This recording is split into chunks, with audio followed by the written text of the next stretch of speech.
ಅಖಿಲಾಂಡ ಕೋಟಿ ಬ್ರಹ್ಮಾಂಡ ನಾಯಕ ರಾಜಾದಿರಾಜ ಯೋಗಿರಾಜ ಪರಬ್ರಹ್ಮ ಶ್ರೀ ಸಚ್ಚಿದಾನಂದ ಸದ್ಗುರು ಸಾಯಿನಾಥ್ ಮಹಾರಾಜ್ ಕಿ ಜೈ. ಗುರುವಿನ ಪಾದಾರವಿಂದಗಳಿಗೆ ವಂದಿಸುತ್ತಾ ನಮಸ್ತೆ ಸ್ನೇಹಿತರೆ. ನಯನಕಾನಂದ ಗುರು ನಿನ್ನ ದರ್ಶನದಿಂದ, ಕರ್ಣಕಾನಂದ ಗುರು ನಿನ್ನ ಸವಿನುಡಿಯಿಂದ, ಜೀವಕಾನಂದ ಗುರು ಪರಮ ಪ್ರಸಾದದಿಂದ, ಸದ್ಗುರುವ ಸಹವಾಸ ಆತ್ಮಕಾನಂದ. ಸಾಯಿ ಮಹಾರಾಜರು ಸದಾ ಉದ್ಗರಿಸುತ್ತಿದ್ದ ನುಡಿ ಒಂದಿತ್ತು, ಚಮತ್ಕಾರ್ ಕೆ ಬಿನಾ ನಮಸ್ಕಾರ ನಹಿ ಮಿಲೇಗ. ಎಷ್ಟು ಅರ್ಥಗರ್ಭಿತವಾದ ಸಾಲಲ್ವಾ. ಯಾವುದೇ ಒಂದು ಗುರುವಿನ ಬಳಿ ಹೋಗ್ತೀವೋ, ದೇವರ ಬಳಿ ಹೋಗ್ತೀವೋ, ನಮ್ಮ ಪ್ರಾರ್ಥನೆಯನ್ನು ಇಟ್ಟು ನಾವು ಪೂಜಿಸಿದಾಗ ಅಲ್ಲಿ ಒಂದು ಚಮತ್ಕಾರವಾಗಬೇಕು. ಆಗಲೇ ಮನುಷ್ಯ ಆ ದೇವರನ್ನಾಗಿರ್ಬೋದು, ಆ ಗುರುವನ್ನಾಗಿರ್ಬೋದು ಒಪ್ಕೊಳ್ಳೋದು. ಈ ರೀತಿಯಾಗಿ ಬಾಬಾ ಹೇಳ್ತಾ ಇದ್ರು ಯಾವಾಗಲೂ. ಹೌದು, ಪವಾಡಗಳನ್ನು ಕಂಡಲ್ಲದೆ ಈತ ಪುಣ್ಯ ಪುರುಷ ಎಂದು ಒಪ್ಪಿಕೊಳ್ಳಲಾರರು ಜನರು. ಯಾಕಂದರೆ ಗುರುತಿಸಬಲ್ಲ ಅಂತಹ ಚಕ್ಷುಗಳು ದುರ್ಬಲವಾಗಿರುತ್ತವೆ ಅಂಥವರಲ್ಲಿ. ಹಾಗಾಗಿ ಬಾಬಾರವರು ತಮ್ಮ ಜೀವಿತ ಕಾಲದಲ್ಲಿ ನಂಬಲ ಸಾಧ್ಯವಾದ ಪವಾಡಗಳನ್ನು ಮಾಡಿದ್ದಿದೆ.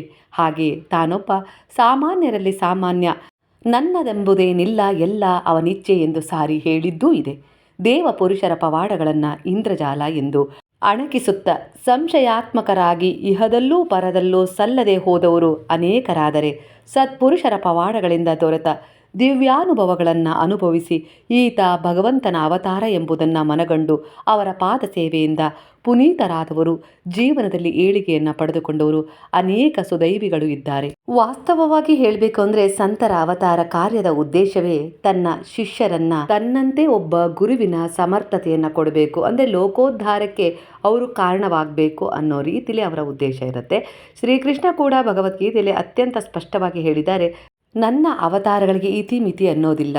ನನ್ನ ಅವತಾರ ಯಾವ ಯಾವ ಕಾಲಗಳಲ್ಲಿ ಯಾಕಾಗಿ ಯಾವ ರೂಪದಲ್ಲಿ ಆಗುತ್ತದೆಂದರೆ, ಯಾವಾಗ ಧರ್ಮಕ್ಕೆ ಅತಿ ಹೀನಾಯ ಅವಸ್ಥೆಯಾಗಿ ಹಾನಿಯಾಗುತ್ತದೋ, ಅಧರ್ಮ ತಾನಾಗಿ ವಿಜೃಂಭಿಸುತ್ತದೋ, ಆಗ ನಾನು ತಪ್ಪದೆ ಧರ್ಮದ ಉದ್ಧಾರಕ್ಕಾಗಿ ಅವತಾರವೆತ್ತಿ ಬರುತ್ತೇನೆ ಎಂದಿರುತ್ತಾರೆ. ಧರ್ಮ ಸಂಸ್ಥಾಪನೆ, ದುಷ್ಟರ ದಮನಕ್ಕಾಗಿ, ಶಿಷ್ಟರ ಉದ್ಧಾರಕ್ಕಾಗಿ, ಸಾಧು ಜನರ ಹಿತಕ್ಕಾಗಿ ನಾನು ಪ್ರತಿ ಯುಗದಲ್ಲೂ ಭೂಮಿಯ ಮೇಲೆ ಜನ್ಮವೆತ್ತಿ ಬಂದೇ ಬರುತ್ತೇನೆ ಎಂದು ಶ್ರೀಕೃಷ್ಣ ಹೇಳಿದ್ದಾರೆ. ಅಲ್ಲದೆ ಸರ್ವಸಂಘ ಪರಿತ್ಯಾಗಿಗಳಾದ ಸಾಧುಗಳು, ಸಂತರು ನನ್ನದೇ ಪ್ರತಿರೂಪ, ಅವರು ನನ್ನ ಪ್ರತಿನಿಧಿಗಳು ಎಂದು ಸಾರಿದ್ದಾರೆ ಭಗವಂತ. ಸರಿಯಾದಲ್ಲಿ ಸೂಕ್ತ ಸಮಯ ನೋಡಿಯೇ ನಾನು ಪ್ರಕಟಗೊಳ್ಳುತ್ತೇನೆಂದು ಹೇಳುತ್ತಾರೆ ಶ್ರೀಕೃಷ್ಣ. ಪ್ರತಿಯೊಂದು ಅವತಾರದ ಉದ್ದೇಶ ಒಂದೇ, ಆದರೂ ಕಾರ್ಯವೈಖರಿ ವಿಭಿನ್ನವಾಗಿರುತ್ತದೆ. ಉಂಗುರವೇ ಬೇರೆ, ಬಳೆಯೇ ಬೇರೆ, ಸರವೇ ಬೇರೆ, ಆದರೂ ಮೂಲ ವಸ್ತುವಾದ ಬಂಗಾರ ಒಂದೇ ಎಂಬ ಹಾಗೆ ನನ್ನ ನಂಬಿಕೆ ಕೂಡ. ಸ್ನೇಹಿತರೆ, ಇವತ್ತಿನಿಂದ ಒಂದು ಹೊಸ ಅಪ್ಡೇಟ್, ಅಂದರೆ ಶಿರಡಿಯಲ್ಲಿ ಬಾಬಾರವರ ಸಮ್ಮುಖದಲ್ಲಿ ಯಾವೆಲ್ಲ ಒಂದು ಕಾರ್ಯಕ್ರಮಗಳು ಜರುಗ್ತವೋ ಹಾಗೆ ಒಂದು ಮಾಹಿತಿಯನ್ನು ಕೊಡೋಣ ಅಂತೇಳಿ ಅಂದ್ಕೊಂಡಿದ್ದೀನಿ. ಅದರ ಪ್ರಕಾರ ಮೊದಲನೆಯ ಮಾಹಿತಿ ಇದೇ ಆಗಿರುತ್ತೆ. ಈ ತಿಂಗಳ ಫೆಬ್ರವರಿ ತಿಂಗಳದ್ದು ಓಂ ಸಾಯಿರಾಮ್ ಒಂದಲ್ಲ ಒಂದು ರೀತಿ ತನ್ನ ಸೇವೆಗಳಿಂದ ಗುರುತಿಸಿಕೊಳ್ತಾ ಇದೆ ಶಿರಡಿ. ಅದು ಈಗಿನ ಒಂದು ಪದ್ಧತಿಯ ಆಚರಣೆ ಅಲ್ಲ, ಅದು ಬಾಬಾರವರಿದ್ದಾಗಿಂದನೂ ಅಲ್ಲಿ ನಡೆದು ಬಂದಿರುವ ಒಂದು ಆಚರಣೆ ಆಗಿರುತ್ತೆ. ಅದೇ ರೀತಿ ಜನರಿಗೋಸ್ಕರ ಆಗಿರ್ಬೋದು, ಪರಿಸರದ ಒಂದು ಶುದ್ಧತೆಗೋಸ್ಕರ ಆಗಿರ್ಬೋದು, ಅಲ್ಲಿ ಹಲವು ಕಾರ್ಯಕ್ರಮಗಳ ಅಭಿವೃದ್ಧಿ ನಡೀತಾನೆ ಇರುತ್ತೆ. ಅದಕ್ಕೆ ಸಾಕ್ಷಿ ಎನ್ನುವಂತೆ 2026 ಫೆಬ್ರವರಿ 2ನೇ ವಾರದಲ್ಲಿ ಅಲೌಕಿಕ ಆಧ್ಯಾತ್ಮಿಕ ಚೇತನಕ್ಕೆ ಶಿರಡಿ ಸಾಕ್ಷಿಯಾಗಿದೆ. ಅಂದರೆ ಫೆಬ್ರವರಿ 9ರಿಂದ 15ರವರೆಗೆ ವಿವಿಧ ಕಾರ್ಯಕ್ರಮಗಳನ್ನು ಆಯೋಜಿಸಲಾಗಿತ್ತು ಶಿರಡಿಯಲ್ಲಿ.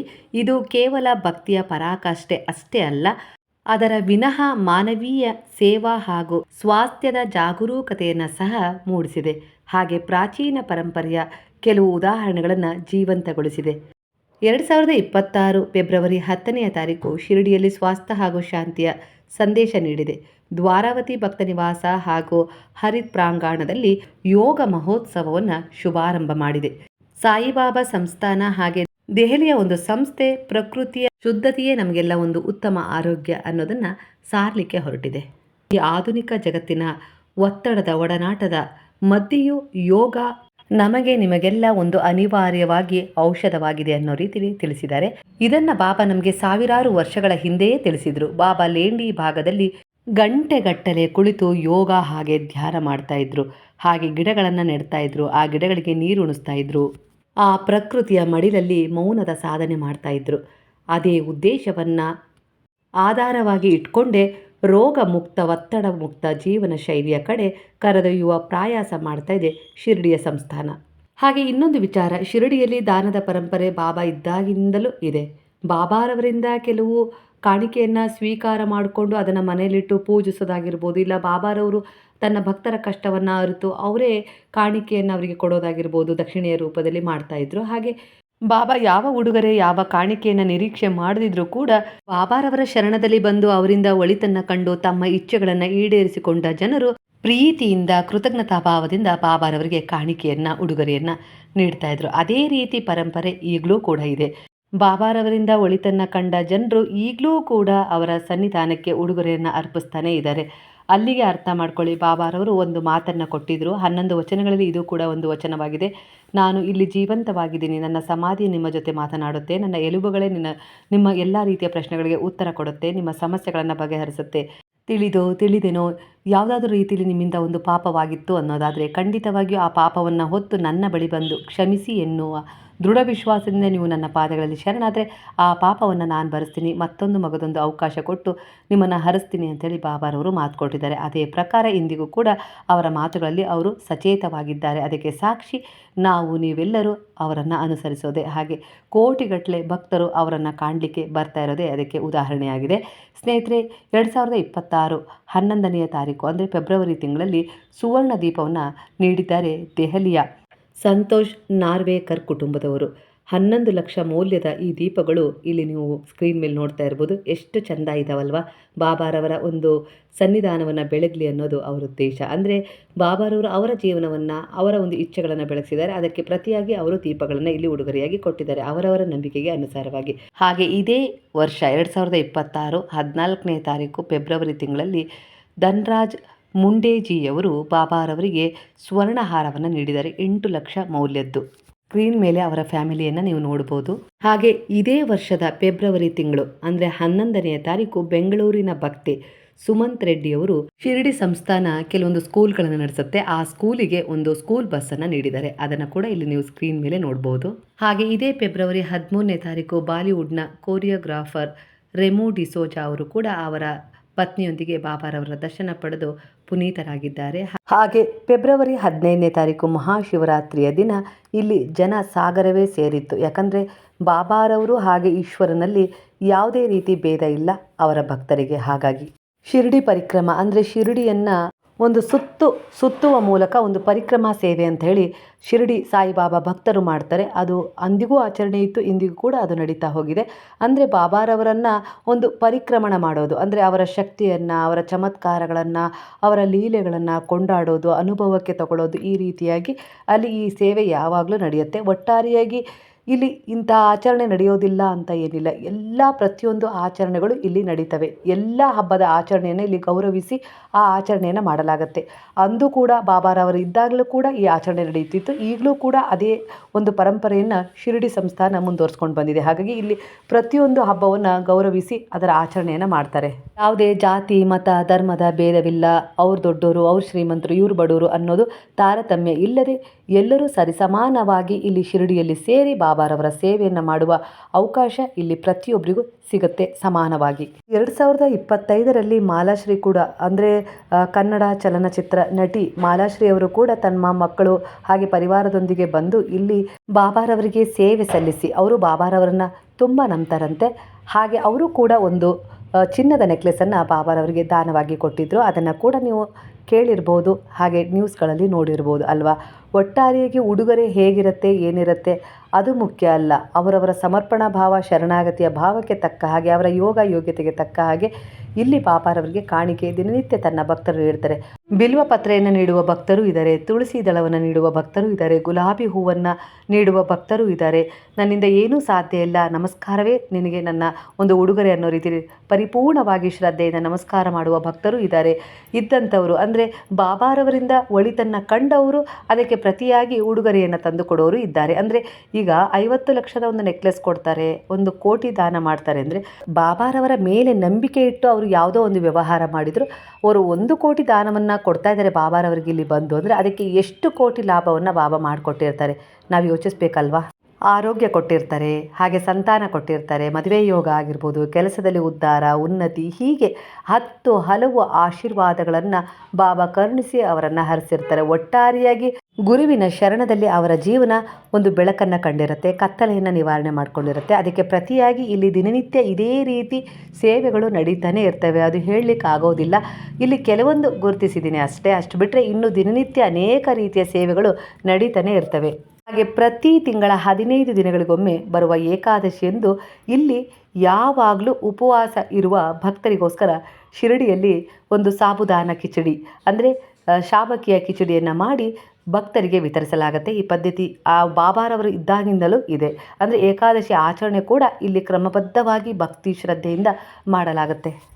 ಇಲ್ಲಿಯ ಉಸ್ತುವಾರಿ ಸಂಸ್ಥಾನ ನಡೆಸ್ತಾ ಇರ್ಬೋದು, ಆದರೆ ಇಲ್ಲಿ ಯಾವುದು ಬರಬೇಕು, ಯಾವುದು ನಿಲ್ಲಬೇಕು, ಯಾವುದು ಉಳಿಬೇಕು, ಯಾವುದು ನಡಿಬೇಕು ಅನ್ನೋದನ್ನು ಬಾಬಾರವರೇ ಯೋಜಿಸ್ತಾ ಇದ್ದಾರೆ. ಹಾಗಾಗಿ ಎಲ್ಲೆಲ್ಲಿಂದಲೂ ಭಕ್ತರು ಗುರುವನ್ನು ಆರಿಸಿ ಅವರ ಶರಣಕ್ಕೆ ಬರ್ತಾ ಇದ್ದಾರೆ, ಹಾಗೆ ಒಳಿತನ ಕಂಡುಕೊಳ್ತಾ ಇದ್ದಾರೆ. ತಮ್ಮ ಕೈಲಾದ ಉಡುಗೊರೆಯೊಂದಿಗೆ ಇಲ್ಲಿಗೆ ಒಂದು ಕಾಣಿಕೆಯನ್ನು ಅರ್ಪಿಸ್ತಾ ಇದ್ದಾರೆ. ಒಟ್ಟಾರೆಗೆ ಈ ಶಿರಡಿ ಸಂಸ್ಥಾನಕ್ಕೆ ಯಾವುದೇ ರೀತಿ ಸಮಸ್ಯೆ ಇಲ್ಲದೆ ಮುಂದುವರಿತಾನೆ ಅನೇಕ ಮಕ್ಕಳಿಗೆ ಓದಲಿಕ್ಕೆ ಸಹಾಯ ಮಾಡ್ತಾ ಇದೆ. ಹಾಗೆ ಅನೇಕ ರೀತಿಯ ಶಾಲಾ ಕಾಲೇಜುಗಳಿವೆ ಇಲ್ಲಿ. ಹಾಗೆ ಮತ್ತು ಅನಾರೋಗ್ಯದ ಸಮಸ್ಯೆಯಿಂದ ನರಳ್ತಾ ಇರೋರಿಗೂ ಕೂಡ ಇಲ್ಲಿ ಉಚಿತವಾದ ಕೆಲವು ಆರೋಗ್ಯಯುತ ಸೇವಾ ಸೌಲಭ್ಯಗಳು ಕೂಡ ಇದ್ದಾವೆ ಇಲ್ಲಿ. ಬಾಬಾರವರು ತಮ್ಮ ಉಪದೇಶಗಳಲ್ಲಿ ಏನು ನುಡಿದಿದ್ರಲ್ಲ, ಹಸಿದವರಿಗೆ ಅನ್ನ, ನಿಸ್ಸಹಾಯಕರಿಗೆ ಸೇವೆ ಮಾಡಬೇಕು, ಹಾಗೆ ಅವರ ಉಪದೇಶಗಳಂತೆ ಇಲ್ಲಿ 10 ಹಲವು ಒಂದು ಯೋಜನೆಗಳನ್ನು ಸಾಕ್ಷಾತ್ಕರಿಸಲಾಗಿದೆ. ಅದರ ಆಧಾರದ ಮೇಲೆ ಈ ಶಿರಡಿ ಸಂಸ್ಥಾನ ಕೆಲಸ ಮಾಡ್ತಾ ಇದೆ ಸ್ನೇಹಿತರೆ. ಬಾಬಾರವರು ಜೀವಂತ ಸ್ವರೂಪದ ಮೂಲಕ ಇಲ್ಲಿ ಕೆಲಸ ಮಾಡ್ತಾ ಇಲ್ಲ, ಆದರೆ ಬಾಬಾರವರು ಇಲ್ಲಿ ನೆಲೆಯಾಗಿದ್ದಾರೆ. ಅವರು ಕಾಣದ ರೀತಿಯಲ್ಲಿ ಅದೃಶ್ಯವಾಗಿ, ಅಂದರೆ ನಂಬುವವರ ಪಾಲಿಗೆ ಅವರು ಕಾಣ್ತಾ ಇದ್ದಾರೆ, ನಂಬದವರ ಪಾಲಿಗೆ ಅವರು ಮರೀಚಿಕೆಯೇ ಆಗಿದ್ದಾರೆ. ಅದರ ಪ್ರಕಾರ ಅವರು ಇಲ್ಲಿ ಕಾರ್ಯನಿರ್ವಹಿಸ್ತಾ ಇದ್ದಾರೆ. ಬಾಬಾ ಪ್ರತಿಯೊಂದು ಸಾರಿ ಹೇಳ್ತಾ ಇದ್ರು, ನೀನು ನನ್ನ ಶರಣದಲ್ಲಿ ನಂಬಿಕೆ ಇಟ್ಟು ಬಂದ ಮೇಲೆ ನಾನು ನಿನ್ನೊಳಗಿಂದಲೇ ಕಾರ್ಯನಿರ್ವಹಿಸ್ತೀನಿ ಅಂತ ಹೇಳಿ. ಹಾಗಾಗಿ ಇಲ್ಲಿ ತನ್ನನ್ನು ಅರಸಿ ಬಂದವರಿಗೆ ಯಾವ ರೀತಿ ಸಹಾಯ ಮಾಡಬೇಕು, ಯಾವ ರೀತಿ ಅವರ ನಂಬಿಕೆಯನ್ನು ಉಳಿಸ್ಬೇಕು ಅನ್ನೋದ್ರ ಮೇಲೆಯೇ ಬಾಬಾ ಇಲ್ಲಿ ಕೆಲಸ ಮಾಡ್ತಾ ಇದ್ದಾರೆ. ಅದರ ಆಧಾರದ ಮೇಲೆ ಇಂದಿಗೂ ಕೂಡ ಶಿರಡಿಗೆ ಬಂದವರು ಖಾಲಿ ಕೈಯಲ್ಲಿ ಹೋಗಿಲ್ಲ. ಇದು ಅವರ ವಚನವಾಗಿತ್ತು. ನನ್ನ ಶಿರಡಿಗೆ ನೀವು ನಂಬಿಕೆ ದೃಢ ವಿಶ್ವಾಸದಿಂದ ಬಂದಿದ್ದೀರಾ ಅಂದರೆ ನಿಮ್ಮ ಜೋಳಿಗೆಯನ್ನು ತುಂಬಿಸಿ ನಾನು ನಿಮ್ಮನ್ನು ಕಳಿಸ್ತೀನಿ. ನನ್ನ ಭಂಡಾರ ತುಂಬಿದೆ, ನೀವು ಅದನ್ನು ಯಾವ ದೃಷ್ಟಿಯಿಂದ ನೋಡ್ತೀರೋ ಅದು ತುಂಬಿದ ರೀತಿಯಲ್ಲಿ ಕಾಣುತ್ತೆ. ನೀವು ನಂಬಿಕೆಯ ದೃಷ್ಟಿಯಿಂದ ನೋಡಲಿಲ್ಲ ಅಂದರೆ ಅದು ನಿಮಗೆ ಖಾಲಿಯಾಗೆ ಕಾಣುತ್ತೆ ಅನ್ನೋ ರೀತಿಯಲ್ಲಿ ಬಾಬಾ ಮಾತನ್ನು ಕೊಟ್ಟಿದ್ದರು. ಅದರ ಪ್ರಕಾರ ಇಲ್ಲಿ ಬಂದವರು ತುಂಬಿಕೊಂಡು ಹೋಗ್ತಾನೆ ಇದ್ದಾರೆ. ಅದರ ಆಧಾರದ ಮೇಲೆ ಅವರ ಜೀವನ ಕಂಗೊಳಿಸ್ತಾ ಇದೆ. ಅದಕ್ಕೆ ಪ್ರತಿಯಾಗಿ ಅವರು ಉಡುಗೊರೆಯನ್ನು ಇಲ್ಲಿಗೆ ಸಲ್ಲಿಸ್ತಾ ಇದ್ದಾರೆ. ಅಲ್ಲಿಗೆ ನಾವು ಅರ್ಥ ಮಾಡ್ಕೊಳ್ಬೇಕಲ್ವ, ಬಾಬಾ ಇಲ್ಲಿ ಜೀವಂತವಾಗಿ ನಿಂತು ಕಾರ್ಯನಿರ್ವಹಿಸ್ತಾ ಇಲ್ಲ. ಸಮಯಕ್ಕೆ ಇಲ್ಲಿಂದ ಯಾರಿಗೆ ಯಾವ ಸೇವೆ ಹೋಗಬೇಕೋ, ಯಾವ ಆಶೀರ್ವಾದ ಹೋಗಬೇಕೋ ಅದು ಅಲ್ಲಿಗೆ ಹೋಗಿ ಸೇರುತ್ತೆ. ಯಾರನ್ನು ಇಲ್ಲಿಗೆ ಸೆಳ್ಕೊಳ್ಬೇಕೋ ಬಾಬಾ ನಿರ್ಧಾರ ಮಾಡಿ ಗುಬ್ಬಿಯ ಕಾಲಿಗೆ ದಾರ ಕಟ್ಟಿ ಎಳೆಯುವಂತೆ ತಮ್ಮ ಕಡೆ ಎಳೆದುಕೊಳ್ತಾರೆ. ಶಿರಡಿಗೆ ಹೋಗೋದು ನಮ್ಮ ಇಚ್ಛೆ ಅಲ್ಲ. ನಾವು ದುಡ್ಡಿದೆ ಹೋಗ್ತೀವಿ ಅಂತ ತೀರ್ಮಾನ ಮಾಡಿದ ತಕ್ಷಣ ಹೋಗೋಕ್ಕಾಗೋದಿಲ್ಲ. ದುಡ್ಡಿಲ್ಲ ನಮ್ಮಿಂದ ಹೋಗೋಕ್ಕಾಗಲ್ಲ ಅಂತಲೂ ನಾವು ತೀರ್ಮಾನ ಮಾಡೋಕ್ಕಾಗೋದಿಲ್ಲ. ಇಲ್ಲಿ ಅವರ ಚಮತ್ಕಾರ ಹೇಗಿದೆ ಅಂದರೆ, ದುಡ್ಡಿಲ್ಲ ಅಂದರೆ ಯಾವುದಾದ್ರೂ ರೂಪದಲ್ಲಿ ಕರೆಸ್ಕೊಳ್ತಾರೆ, ದುಡ್ಡಿದೆ ನಾನು ಹೋಗ್ತೀನಿ ಅಂದರೆ ಅವರನ್ನು ಅಲ್ಲೇ ತಡೆದು ನಿಲ್ಲಿಸ್ತಾರೆ. ಅಲ್ಲಿಗೆ ಅರ್ಥ ಮಾಡ್ಕೊಳ್ಳಿ, ಇಲ್ಲಿ ನಾವು ಬಯಸಿದಾಗ ಶಿರಡಿಗೆ ಹೋಗಲಿಕ್ಕೆ ಸಾಧ್ಯ ಆಗೋದೇ ಇಲ್ಲ. ಅವರಿಂದ ನಮಗೆ ಕರೆ ಬರಬೇಕು, ಆಗಲೇ ನಾವು ಶಿರಡಿಗೆ ಹೋಗಲಿಕ್ಕೆ ಸಾಧ್ಯ. ನೀವು ನಿಮ್ಮ ಜೀವನದಲ್ಲಿ ಬಾಬಾರವರನ್ನು ಗುರುವಾಗಿಸಿಕೊಂಡು ಅವರ ಶರಣದಲ್ಲಿ ಹೋದ್ಮೇಲೆ ಖಂಡಿತ ಅದ್ಭುತ ಚಮತ್ಕಾರಗಳನ್ನೇ ಕಂಡಿದ್ದೀರಾ. ಇದು ನಿಮ್ಮ ಪೂರ್ವ ಜನ್ಮದ ಸುಕೃತ ಪುಣ್ಯದ ಫಲವಾಗಿದೆ. ನೀವು ಗುರುವನ್ನು ಆಯ್ಕೆ ಮಾಡಿಕೊಂಡಿಲ್ಲ, ಅವರೇ ನಿಮ್ಮನ್ನು ಆಯ್ಕೆ ಮಾಡಿಕೊಂಡು ಅವರ ಶರಣದಲ್ಲಿ ತಗೊಂಡಿದ್ದಾರೆ. ನೀವು ದೃಢವಾದ ನಂಬಿಕೆಯೊಂದಿಗೆ ಮುಂದೆ ಹೋಗ್ತಾ ಹೋಗ್ತಾ ನಿಮ್ಮ ಜೀವನದಲ್ಲಿ ಅದರ ಅನುಭವ ಕಂಡು ಕೇಳರಿಯದ ವಿಶೇಷವಾದ ರೀತಿಯಲ್ಲಿ ಚಮತ್ಕಾರಗಳನ್ನು ನೋಡುವ ಭಾಗ್ಯವನ್ನು ತಂದುಕೊಡುತ್ತೆ. ಸ್ನೇಹಿತರೆ, 2026 ಫೆಬ್ರವರಿ 1ನೇ ತಾರೀಕಿಂದ 15ನೇ ತಾರೀಕಿನ ಒಳಗಿನ ಒಂದು ಶಿರಡಿ ಸಂಸ್ಥಾನದಲ್ಲಿ, ಅಂದರೆ ಶಿರಡಿ ಸಾಯಿಬಾಬಾರವರ ಒಂದು ಸಂಸ್ಥಾನದ ಮಂದಿರದಲ್ಲಿ ನಡೆದ ಕೆಲವೊಂದು ಘಟನೆಗಳನ್ನು ನಾನಿಲ್ಲಿ ವಿವರಿಸಿದ್ದೀನಿ. ಇನ್ನು 10 ಹಲವು ಅಲ್ಲ, ಸಾವಿರಾರು ಘಟನೆಗಳಿದ್ದಾವೆ. ನಾನು ಮೇಲ್ಕಂಡ ಕೆಲವು ಘಟನೆಗಳನ್ನು ಮಾತ್ರ ಇಲ್ಲಿ ವಿವರಿಸಿದ್ದೀನಿ. ನೀವು ಹೀಗೂ ಅಂದ್ಕೊಳ್ಬೋದು ಅಲ್ವಾ, ಯೋಚಿಸ್ತಾ ಇರ್ಬೋದು, ನನಗನ್ನಿಸ್ತಾ ಇದೆ ದೊಡ್ಡ ದೊಡ್ಡ ಜನ ಬಂದು ಬಾಬಾರವರ ಆಶೀರ್ವಾದದಿಂದ ದೊಡ್ಡ ಸಾಧನೆಯನ್ನು ಮಾಡಿ ಅದಕ್ಕೆ ಅನುಗುಣವಾಗಿ ಉಡುಗೊರೆಯನ್ನು ತಂದುಕೊಟ್ಟಿದ್ದಾರೆ. ಬಂಗಾರದ ನೆಕ್ಲೆಸ್ ಆಗಿರ್ಬೋದು, ಬಳೆ ಆಗಿರ್ಬೋದು, ಖಡ್ಗ ಆಗಿರ್ಬೋದು, ದೀಪ ಆಗಿರ್ಬೋದು, ಇನ್ನೂ 10 ಹಲವು ರೀತಿಯಲ್ಲಿ ಇಲ್ಲಿಗೆ ಸಹಾಯಧನ ದಿನನಿತ್ಯ ಬರ್ತಾನೆ ಇರುತ್ತೆ. ಅದನ್ನು ಗುರುತಿಸ್ತಾರೆ. ನಾವು ₹1 ದಾನ ಮಾಡಿದ್ದು ಎಲ್ಲಿ ಗುರುತಿಸ್ತಾರೆ ಅಂಥೇಳಿ ಅಂದ್ಕೊಳ್ಬೇಡಿ. ಹಾಗೆ ಜಡ್ಜ್ ಕೂಡ ಮಾಡಬೇಡಿ. ಅವರವರ ಯೋಗ, ಅವರವರ ಯೋಗ್ಯತೆ ಅನುಸಾರವಾಗಿ ಅಲ್ಲಿ ಅವ್ರಿಗೇನು ಸಿಗಬೇಕೋ ಆ ಸಮಯಕ್ಕೆ ಅವರಿಗೆ ಒಂದೇನೋ ಸಿಕ್ಕಿರುತ್ತೆ. ಅದಕ್ಕೆ ನಾವ್ಯಾಕೆ ಯಾಕೆ ಅಸೂಹೆ ಪಡಬೇಕು ಅಲ್ವಾ? ನಾವು ₹1 ದಾನ ಮಾಡಿದ್ವೋ, ಒಂದು ಎಳೆ ತುಳಸಿಯನ್ನು ಬಾಬಾರವರಿಗೆ ಸಮರ್ಪಣೆ ಮಾಡಿ ಶರಣಾಗಿದ್ದೀವೋ, ಅದು ನಮ್ಮ ಭಕ್ತಿಗೆ ಅನುಸಾರವಾಗಿ ಭಗವಂತನ ಆ ಬಾಬಾರವರ ದೃಷ್ಟಿಯಲ್ಲಿದೆ. ಅದರ ಬಗ್ಗೆ ನಾವು ಗಮನ ಹರಿಸಿ ಕೃತಜ್ಞತೆಯನ್ನು ಸಲ್ಲಿಸುವ ಮೂಲಕ ಎಲ್ಲರಿಗೂ ಒಳ್ಳೆಯದಾಗಲಿ ಅಂತ ಹೇಳಿ ನಾವು ಬಯಸ್ತಾ, ಯಾರನ್ನೇ ಆಗಲಿ, ಯಾರು ಕೊಟ್ಟ ದಾನವನ್ನೇ ಆಗಲಿ ಅದನ್ನು ಅಳೆದು ತೂಗದೆ ಭಗವಂತನಲ್ಲಿ ಭಕ್ತಿ, ಶ್ರದ್ಧೆ, ಏಕಾಗ್ರತೆಯೊಂದಿಗೆ ಸಮರ್ಪಣೆಯಾಗಿ ಪ್ರಾಮಾಣಿಕ ಪ್ರಯತ್ನದೊಂದಿಗೆ ನಾವು ಮುಂದೆ ಸಾಗ್ತಾ ಹೋಗೋಣ. ಆ ಗುರುವು ಖಂಡಿತ ನಮ್ಮ ಜೀವನದಲ್ಲೂ ಕೂಡ ಒಂದು ಒಳ್ಳೆಯ ಯೋಗ ಭಾಗ್ಯವನ್ನು ತೆರೆದುಕೊಡ್ತಾರೆ. ಅಂತಹ ಕರುಣಾಮಯಿ, ದಯಾಮಯಿ, ಪ್ರೇಮಮಯಿ ಸಾಯಿಯಾಗಿದ್ದರೆ ನಂಬಿಕೆ ದೃಢವಾಗ್ತಾ ಹೋಗಬೇಕೇ ಹೊರತು ಸಂದೇಹಕ್ಕೆ ಒಳಪಡ್ತಾ ಹೋಗಬಾರ್ದು. ಸಂದೇಹ ಪಟ್ಟಾಗ ಗುರುವು ಮತ್ತು ಶಿಷ್ಯನ ಅಂತರ ಜಾಸ್ತಿ ಆಗ್ತಾ ಹೋಗುತ್ತೆ.